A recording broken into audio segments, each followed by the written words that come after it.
ধরে দাঁড়িয়ে থাকতো, একটি বার কখন রহমাতুল্লিল আলামিনকে দেখব। সুবহানাল্লাহ। তিনার জন্য কতই কিছু পাগল ছিল।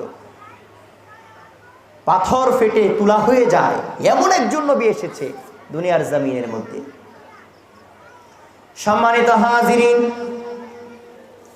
নবীজি যেই সময় দুনিয়ার জমিনের মধ্যে তাশরীফ আনলেন, আল্লাহ পাক রব্বুল আলামিন মা আমিনা রাদিয়াল্লাহু তাআলা আনহার ঘরে জান্নাতি 4 জন মহিলাকে পাঠিয়ে দিয়েছিল। সুবহানাল্লাহ।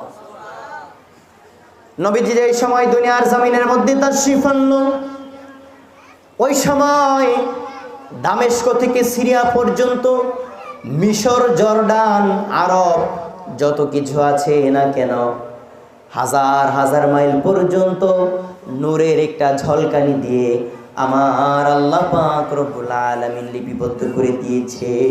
সুবহানাল্লাহ। সব কিছুকে আলোকিত করে দিয়েছিল, সব দেশকে আল্লাহ পাক রব্বুল আলামিন আলোকিত করে দিয়েছিল। এক পশু পাখি, এক পশু আরেক পশুর কানে গিয়ে বলে, জাননি আজকে কে আসবে? সর্বশ্রেষ্ঠ মানব, আমাদের মুক্তির দূত নবীজি মুহাম্মদুর রাসূলুল্লাহ সাল্লাল্লাহু আলাইহি ওয়াসাল্লাম। সুবহানাল্লাহ। এক পাখি আরেক পাখির কানে কানে গিয়ে ডাক দিয়ে বলে, জাননি আজকে কে আসবে? আজকে আসবে রাহমাতুল লিল আলামিন।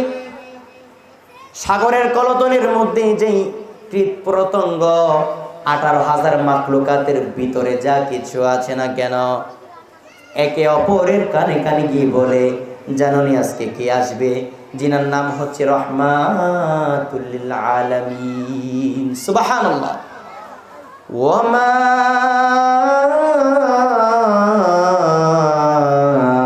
আরসালনাকা ইল্লা রাহমাতাল লিল আলামিন। সুবহানাল্লাহ।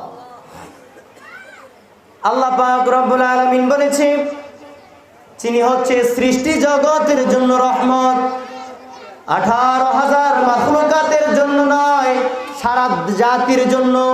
হোক সে মুসলমান, হোক সে হিন্দু, হোক সে খ্রিস্টান, হোক সে বৌদ্ধ, হোক দুনিয়া পৃথিবীর জন্য, সব কিছুর জন্য আল্লাহ পাক রব্বুল আলামিনের সৃষ্টি জগতের মধ্যে যা কিছু আছে সকল কিছুর জন্য আমার আল্লাহ পাক রব্বুল আলামিন তিনাকে রহমত হিসাবে প্রেরণ করেছে।